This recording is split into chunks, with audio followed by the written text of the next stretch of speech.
எம்ஜிஆர் ஒருத்தவர் தான் நின்றார். அதை தொடர்ந்து அவருடைய நிலையில் வந்து ஜெயலலிதா ரிலே ரேஸில் வந்து அந்த இதுக்கு கொடுக்கறது போல, தீப்பந்தத்தை கொடுக்கறது போல தமிழக வெற்றி கழகம். ரஜினிகாந்த் இருந்து போனார், விஜயகாந்த் எதிர்கட்சி தலைவராக விட்டார். வணக்கம். நம்மளுடைய நேயர்களுக்கு மகிழ்ச்சியாக என்னுடைய நல்வாழ்த்துக்களை மீண்டும் தெரிவித்துக் கொள்கிறேன். இன்று இளைய தளபதி அப்படி என்று சொல்லப்படுகின்ற ஒரு சூப்பர் ஸ்டார் அப்படிங்கிற விஜயாவை பற்றி ஒரு அசஸ்மெண்ட், ஒரு கணிப்பு, ஒரு பார்வை. இன்று பார்த்தீங்க அப்படின்னா A to Z அவரை பற்றி பேசிட்டாங்க, எழுதிட்டாங்க, காணொலி எல்லாம் வெளியில் வந்துடுச்சு. இது ஒரு குளோபல், அதாவது உலகம் தழுவிய ஒரு தலைப்பாக மாறிவிட்டது. வேற ஒன்றும் இல்லை, நம்மளுடைய விஜய் அவர்கள் என்ன செய்துட்டார்னா ஒரு அரசியல் கட்சியை தொடங்கி விட்டார், பெயர் அறிவித்து விட்டார். இப்போ அது வந்து அவர் இதற்கு பொருத்தமானவரா, நிற்பாரா நிற்க மாட்டாரா அப்படிங்கிற ஒரு கேள்வி வந்து விட்டது.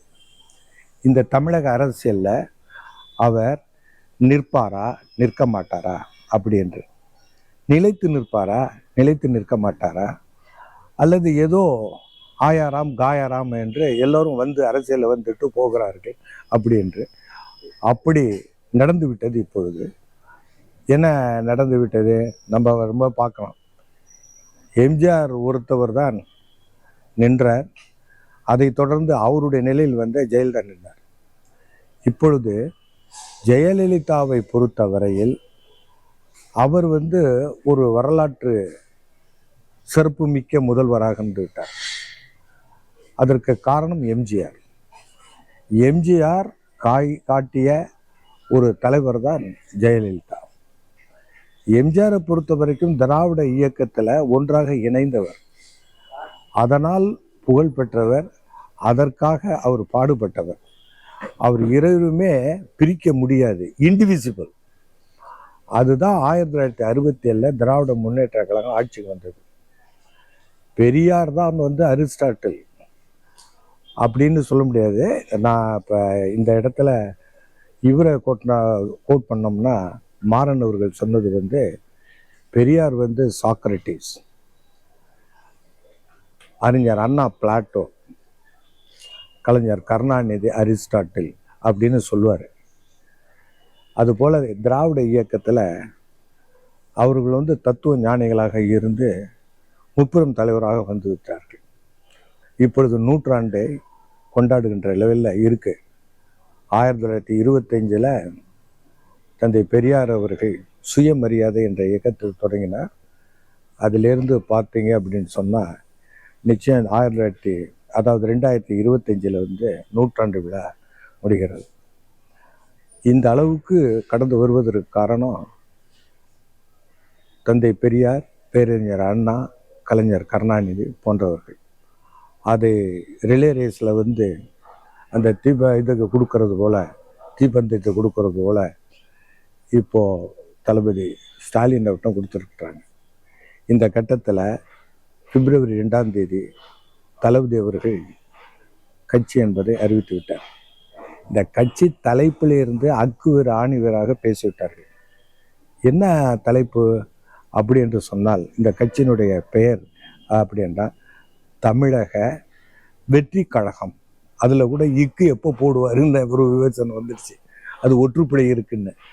வெற்றி கழகம் இக்கன்னா போட்டால் தான் கழகமத்தையும் வெற்றியும் இணைக்கிறது, இல்லை என்றால் தனித்தனியாக இருக்கிறது. எனவே இது கூட பார்க்காம போட்டிருக்காங்கன்னு விமர்சனம் வந்துவிட்டது. இது தமிழக அப்படிங்கிறதுலையும் விமர்சனம் இருக்கு. எப்படின்னா, விஜயகாந்த் தொடங்கும் போது திராவிடத்தை வைத்து தொடங்கினார். அதே மாதிரி இவரை பார்த்தீங்கன்னா, வைகோ பார்த்தீங்கன்னா திராவிடம் என்பதை பயன்படுத்தினார். ஆனால் இவருடைய கட்சி பெயரில் தமிழகம் அப்படி என்று ஆரம்பித்து விட்டார். இதுலேயும் ஒரு விவாதம், ஒரு டிபேட்டு, சொற்போர் நடந்தது. என்ன, தமிழ்நாடு அப்படின்னு இருக்கணும். இது என்ன தமிழகம்? அப்ப பாஜகவினுடைய பேச்சை இவர் கேட்டு விட்டார். இது சங்கினுடைய ஒப்புதலுக்கு ஆக தமிழக வெற்றி கழகம் அப்படின்னு கொண்டு வந்தாரு அப்படின்னு விமர்சனம் இருக்கு. இதுல 2 விதமா பிரிஞ்சுட்டாங்க. எப்படி பிரிஞ்சுட்டாங்கன்னா, இப்போ கிரிட்டிக்கு அப்படின்னு சொன்னோம்னா விவாதம் பண்றவங்க, அப்புறம் எல்லாத்துலேயும் எதை எடுத்தாலும் குறையும்னா சினிக்குன்னு அர்த்தம். இப்போ கிரிட்டிக் அண்டு சினிக் அப்படிங்கிறது. அப்போ வைத்தியனை அழைச்சிக்கிட்டு அங்காடிக்கு போனோம்னா இது வந்து பித்தம், இது சூடு, இது வாயுன்னு சொல்லி எதையும் வாங்க விடாம பண்ணுவாங்க. அது மாதிரி புதிதாக இந்த அரசியல் அங்காடிக்கு விஜய் என்ற நடிகர், அவர் வந்து சூப்பர் ஸ்டார். எதற்காக அப்படின்னா, முதல்ல விஜயகாந்த் ரஜினிகாந்த் இருந்து போனார். விஜயகாந்த் எதிர்கட்சி தலைவராக விட்டார். ஜெயலலிதாவும் டாக்டர் கலைஞர் அவர்களும் இருக்கும்போதே எதிர்கட்சி தலைவராக வந்து அது ஒரு வரலாற்றை படைத்து விட்டார். அவர் திரை உலகத்திலிருந்து தான் வந்தார். திரை உலகத்திலிருந்து வந்து எம்ஜிஆருக்கு பிறகு ஜெயலலிதா முதல்வராக 2 பேருமே இருந்துட்டாங்க. இப்போ வந்து பார்த்தீங்கன்னா ஆந்திராவில் என்டி ராமராவ் வந்தார். திடீர்னு நேரடியாகவே டாக்டர் காந்தராஜ் அவர்கள் சொல்லும்போது சொல்லுவார், எந்த பயிற்சி எந்த கட்சியிலையும் இருந்து மக்களை சந்தித்து பல கட்சிகளோட கூட்டணி எல்லாம் செய்து இது பல ஆண்டுகளுக்கு பிறகு முதல்வராக ஆகாமல் நேரடியாகவே களத்தில் நின்று அவர் வந்து விட்டார். அதற்கு பின்னாடி ஒரு சுயமரியாதை போராட்டம் ஆந்திராவில் நடந்தது என்பது என்னுடைய நினைவில் இருக்கு. அது என்னன்னா, பாஸ்கர் ராவ் என்ற காங்கிரஸ்காரரை அடிக்கடி வந்து மாற்றுவது, தலைவராக போடுவது, முதல்வராக போடுவது டெல்லி ஆதிக்கத்தில் இருந்தது அந்த காங்கிரஸ். இதை எதிர்த்து மாநில சுயாட்சி, மத்தியில் கூட்டாட்சி அப்படிங்கிற தத்துவத்துக்கு உயிர் ஊட்டுகின்ற வகையில் என்டி ராமராவ் அவர்கள் எய்த்து நின்றார். பேரு வைக்கும் பொழுது தெலுங்கு தேசம் அப்படின்னு வைத்தார். ஓகோ என்று அப்படியே அவர் கோபுரத்தில் போய் உட்கார்ந்து விட்டார். அப்படிதான் என்டி ராமராவ் நடிகராக இருந்து நேரடியாக முதல்வராக வந்த ஒரு சாதனை, உலக சாதனைன்னே சொல்லணும். அது என்டி ராமராவ் வந்தார். இங்கு எம்ஜிஆர் வந்தார். ஆனால் எம்ஜிஆர் உடனே வரல. 1957 போராடி கட்சியிலெல்லாம் ஈடுபட்டு பொருளாளராக இருந்து அவர் வந்து பேசுவார், மிக தெளிவாக பேசுவார், தானே முடிவெடுக்கக்கூடிய கெப்பாசிட்டி உள்ளவர். அதனால ஒரு விதத்தில் அவர் அரசியல்வாதி, திராவிட இயக்க தலைவர். இன்னொரு பக்கத்துல வந்து அவர் புரட்சி நடிகர். புரட்சி நடிகர் தான் அவர் புரட்சி தலைவராகணும். அதனால எம்ஜிஆரை பொறுத்த வரைக்கும் 2 முகங்கள் உண்டு. ஒன்று சினிமா நடிகர் என்பது, புரட்சி நடிகர் என்பது, இன்னொரு புரட்சி தலைவர். அதனால தான் பார்த்தீங்கன்னா தமிழ்நாட்டினுடைய தலைநகரம் சென்னையில் உள்ள மைய, அதாவது சென்ட்ரல் ஸ்டேஷன் ரயில் வண்டியில் நிலையத்துக்கு வந்து அவருடைய புரட்சி தலைவர் டாக்டர் எம்ஜிஆர் என்று மிக நீண்ட ஒரு பெயர் பலகை வைக்கப்பட்டிருக்கிறது. இப்பொழுது பார்த்தீங்க அப்படின்னா, இப்போ விஜய் வந்திருக்கிறாரே, இவர் தாக்கு பிடிக்க முடியுமா? இதற்கு முன்னே தாக்கு பிடிக்கும் சிவாஜி கணேசனாலே முடியல.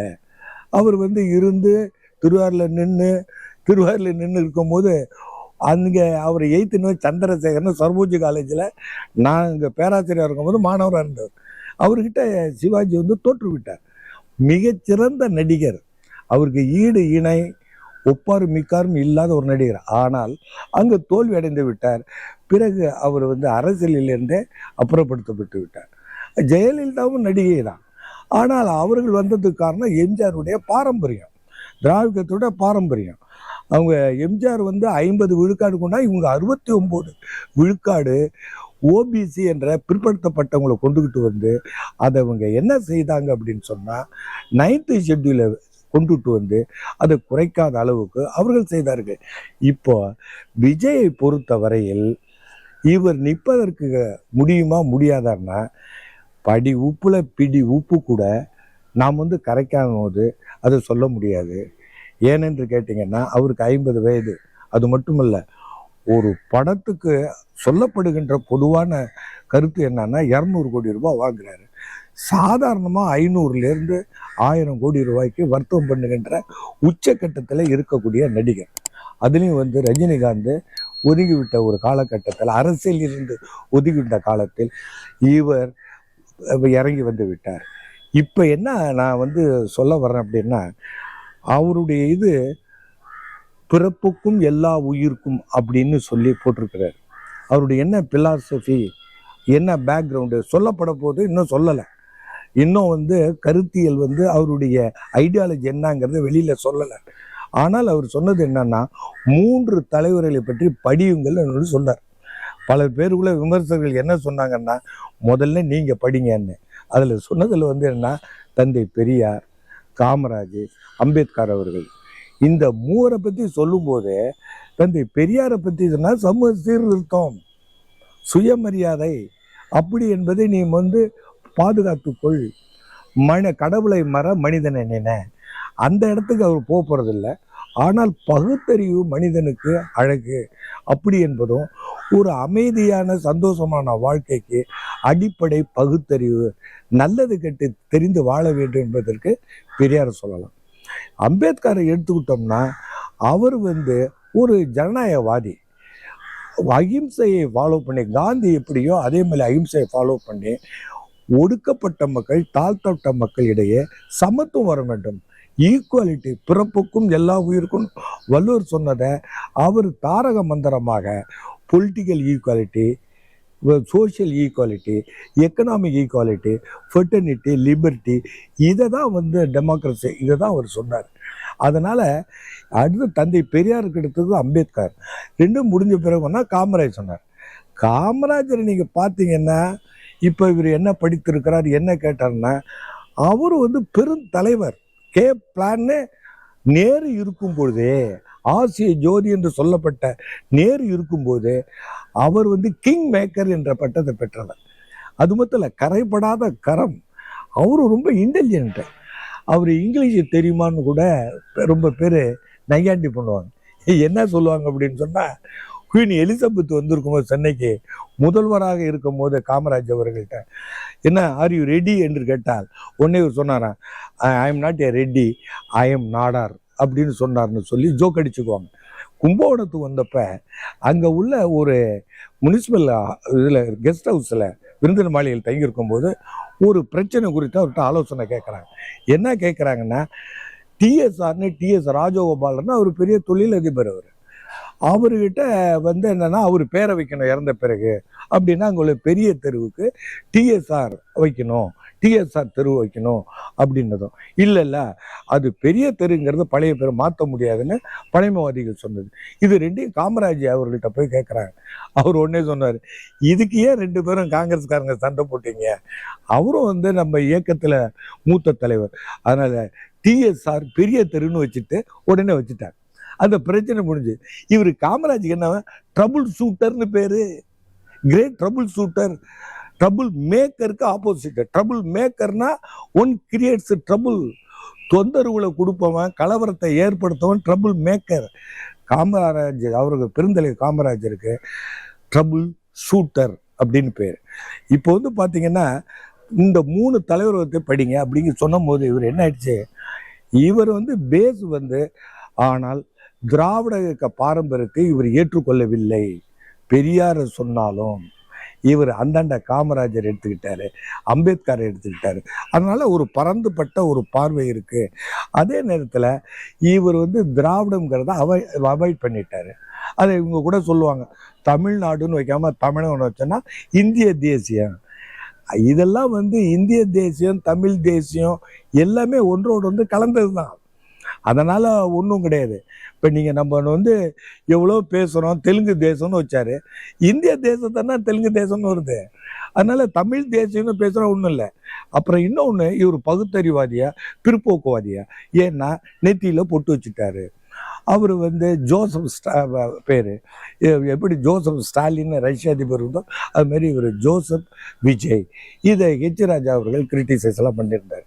இப்போ கிறிஸ்துவனான அவர் நெத்தியில் பொட்டு வைக்கலாமா அப்படின்னா, நான் என் நண்பர் டேவிட்ட கேட்கும் போது, அவர் கேத்தலிக்கு, ப்ராட்டஸ்டன்ட் இல்லை. பொதுவாகவே அவங்க கிறிஸ்துவத்தில் அப்படி ஆர்ட் அண்ட் ஃபாஸ்டாக இருக்க தெரியல. அதுவும் கேத்தலிக் உள்ளவங்க பொட்டெல்லாம் வைப்பாங்க, தேர் இழுப்பாங்க, உண்ணாத இருப்பாங்க. நம்ம இதுக்கெல்லாம் வேளாங்கண்ணிக்கெல்லாம் நடந்தெல்லாம் போவாங்க, வள்ளலார் இதுக்கெல்லாம் போகிறது மாதிரி.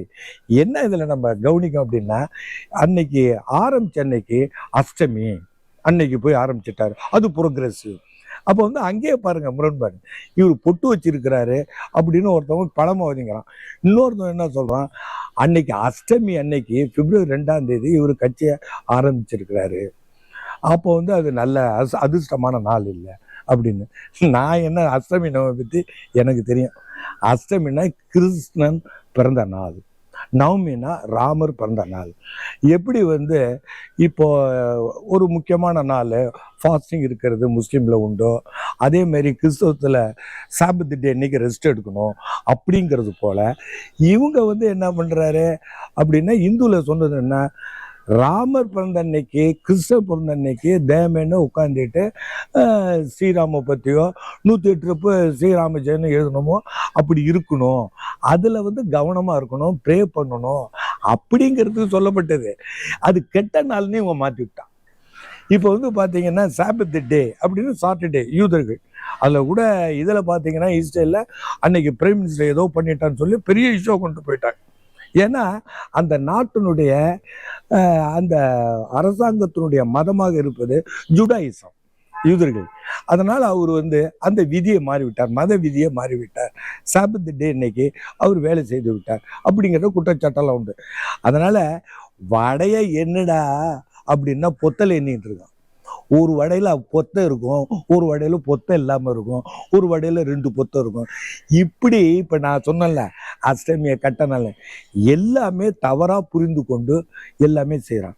இப்போ அவரை வந்து பார்த்தீங்க, எனக்கு என்னென்னா ஒரு தலைவருக்குள்ள ஒரு குணாதிசயங்களை ஒன்று அவர்கிட்ட நான் பார்த்தது. ஏன்னா இன்னமும் வந்து ஹீ இஸ் அண்டர் எக்ஸாமினேஷன். அவர் என்னன்னா மேன் ஆஃப் ஃபியூ வேர்ட்ஸ், வளர மாட்டார், கண்டபடி எதுவுமே பேசுகிற மாதிரி தெரியல. 3 பக்கம் ஒரு அறிக்கை விட்டுருக்கிறாரு. அதில் அவர் வந்து 2 இதை காட்டிட்டார். என்னன்னா கம்யூனலிசம். கம்யூனலிசம் மதத்துக்கு எகென்ஸ்ட் இல்லை, மதத்தையும் அரசியலையும் கலந்து பிரிக்கிறத அவருக்கு எகென்ஸ்ட் அப்படிங்கிறத பார்க்கலாம். அதனால ரிலிஜனுக்கு எகென்ஸ்ட் கிடையாது, அவர் ரிலிஜியஸ் மேன், இரிலிஜியஸ் எல்லாம் கிடையாது. அப்போது கம்யூனலிசம்ங்கிறதுக்கு எகென்ஸ்டு அப்படிங்கிறதுல சமத்துவமாக எல்லாம் இருக்கணும் அப்படிங்கிறதுல அவர் இருக்கிறாரு. அப்போ அதுக்கு தான் பிறப்போக்கும் எல்லா உயிருக்கும். அதனால் அங்கங்கே தொட்டு காட்டியிருக்கார் 3 பக்கத்தில். அதில் வந்து தலைப்பிழையே இக்கு போல ஒற்றுப்பிழை இருக்குது அப்படிங்கிறதெல்லாம். இது வந்து அவர் வந்து பாதி சினிமாவிலையும் பாதி இதுலேயும் இருக்கிறாரு. இப்போ சொல்லிட்டார், இன்னும் 2 படத்தை முடித்து விட்டு முழு நேரமாக வருவேன். நான் இறுதியாக நான் என்ன தெரியுமா நினைக்கிறேன் அப்படின்னா, அவருக்கு வந்து சரியான ஐடியலாக், தத்துவார்த்த ரீதியில் வழி நடத்துகின்ற ஒரு எக்ஸ்பர்ட் கமிட்டி அவர் வைக்கணும். அது வச்சுட்டு அதன்படி தான் அவர் வந்து செயல் திட்டங்களை செய்யணும். அப்போ இங்கே வந்து திராவிடத்துக்கு எதிரியா அல்லது சனாதனத்துக்கு எதிரியா அப்படி என்று அவர் வரமாட்டார். அவர் பொதுவான இருக்கக்கூடிய ஒரு டெமோக்ராட்டிக் பர்சனாக தான் தெரியுது. ஏன்னா இந்த 3 தலைவர் சொன்னதுனால. இப்போ என்னையை பொறுத்த வரைக்கும் இந்த படத்தில் வந்து அவர் நிறுத்திட்டா என்ன லாஸ் அப்படின்னா, ஒரு படத்துக்கு 200 கோடி வர்றாரு அப்படி வாங்குறாரு அப்படின்னா, நான் ஒரு சஜஷன் என்ன சொல்லுவேன் அப்படின்னா, இனிமேல் நடிக்கின்ற படத்தை எம்ஜிஆர் கூட முதல்வராகி ஒரு 10 மாதம் போல நடிச்சு இருக்காரு. அதாவது மதுரை மீட்ட சுந்தரபாண்டியன் படம் நடிச்சாருன்னு சொல்றாங்க முதல்வர். அதனால இவர் வெற்றி பெற்று முதல்வராக வர வேண்டும் என்ற குறிக்கோள் நிறைவேற்றப்பட்டால் அப்பொழுது நிறுத்தி கொள்ளலாம். அதுவரையும் வர்ற வருமானத்தை கட்சியில் உள்ளவங்களுக்கு கல்விக்காகவும் மருத்துவத்துக்காகவும் பொருளாதார பின்னடைவுக்காகவும் செலவு பண்ணணும். அந்த பணத்தை, அதை வாங்குற பணத்தை விட்டுட்டு கம்ப்ளீட்டாக வர்றதை விட அந்த பணத்தை எடுத்து வைத்து கட்சியில் நலிவடைந்தவர்களுக்கு முழு நேர ஊழியர்களுக்கு ஊதியம் தரணும். அதனால் இவர்கிட்ட ரசிகராக இருப்போம் ஏழைப்பால கீழ்மட்ட ஜாதியில் ஒடுக்கப்பட்ட ஜாதியிலேருந்து வந்தவங்க. அதனால் இதை வந்து ஒன்று கிளப்பி விட்டாங்க, இவர் ஒடுக்கப்பட்ட தளர்த்தப்பட்டவர், அவர் வந்து பிற்படுத்தப்பட்ட ஜாதியை சார்ந்தவர். ஏகப்பட்ட தவறான கருத்துக்கள்லாம் இப்போ சொல்லுவாங்க. நேரு கேம்பிரிட்ஜில் படிக்கும்போது 4 வழியிலையும் அவர் கார் நிற்கும், அங்கே கிங் ஆஃப் இங்கிலாந்து ஒரு பக்கம் தான். இது பொய், இது அட்டை பொய், இதுக்கு பேஸ்லெஸ். இதை ஒரு சில தலைவர்கள்லாம் பேசி கூட பார்த்தேன். என்னன்னா இது ஒரு பிம்பத்தை கட்டுறது. கிருஷ்ண பரமாத்மா படத்துக்கு பின்னாடி ஒரு ஒளிவட்டம் வைக்கிற மாதிரி எல்லாம் கட்டுறது. அது போல இவர் அடியேன்னு சொல்றதுக்கு பொண்டாட்டியில் வளகாப்பு எப்போங்கிற மாதிரி அவர் இன்னும் வரலை. அதனால என்னைய பொறுத்த ஹோப் ஆர் தி பெஸ்ட். இவர் வந்து ஒரு நல்ல வாய்ப்பு கிடைச்சிருக்கு, அதை பயன்படுத்தி கொள்ள வேண்டும். எப்படி என்டிஆர் பயன்படுத்திக்கிட்டாரோ, எப்படி எம்ஜிஆர் பயன்படுத்திக்கிட்டாரோ, எப்படி ஜெயலலிதா அம்மையார் பயன்படுத்திக்கிட்டாரோ, அதை போல இவர் பயன்படுத்திக்கணும். அதை விஜயகாந்த் சரியா பயன்படுத்திக்கல, பாதி தான் பயன்படுத்திக்கிறார். மற்றெல்லாம் வைகோ பயன்படுத்திக்கல. அதே மாதிரி பலர் இழந்துட்டாங்க அந்த வாய்ப்பை. ஆனால் சிவாஜிக்கும் கிடைக்கல. இப்போ என்னன்னா, மக்களுடைய தேவையை பூர்த்தி செய்வது என்பது முக்கியம். அது மெயினா பொருளாதார கோரிக்கைகள், பொருளாதார தேவை, அதுதான் நிற்கும் கடைசியில். எல்லாமே எதை நீக்கு கார்ல் மார்க்ஸ் சொன்னதை சொல்லி நான் உங்களிடம் விடைபெறுகிறேன். என்னன்னா, history is economics in action. வரலாறு முழுவதும் ஆட்சியை உருவாக்குவதும், அரசாங்கத்தை உருவாக்குவதும், ராஜாவை உள்ளே தள்ளுவதும் மேலே தள்ளுவதும், அது பிரெஞ்சு ரெவல்யூஷனாக இருக்கட்டும், ரஷ்யன் ரெவல்யூஷனாக இருக்கட்டும், சைனீஸ் ரெவல்யூஷனாக இருக்கட்டும், வியட்நாம் ரெவல்யூஷனாக இருக்கட்டும், கியூபா ரெவல்யூஷனாக இருக்கட்டும், கொரியா ரெவல்யூஷனாக இருக்கட்டும், பின்னாடி இருப்பது மனிதன் சிந்தனையை செயலை பொருளாதாரம். எனவே அதில் நன்றாக கவனித்து அதில் மட்டுமே செய்தால் போதும். இவர் வெற்றி வாகை சூடி ஏழை மக்களோட ஆதரவை பெற்று, எப்படி விஜயகாந்தனுடைய கடைசி யாத்திரைக்கு அவருடைய பயணத்துக்கு 15 லட்சம் மக்கள் வந்தாரோ, அதே போல் அனைத்து மக்களும் இருந்து இவர் முதல்வராக ஆக வேண்டும் என்ற கனவை நனவாக்குவார்கள். எனவே செயல் திட்டம் பொருளாதார அடிப்படையில் ஏழை எளியவருடைய வறுமை, வேலையின்மை, ஏற்றத்தாழ்வுகள், பொருளாதார விரைவு வளர்ச்சி, இதில் கவனம் செலுத்தினார். நாளை நமக்கும் நல்லாக இருக்கும் என்று கூறி விடைபெறுகிறேன். வணக்கம்.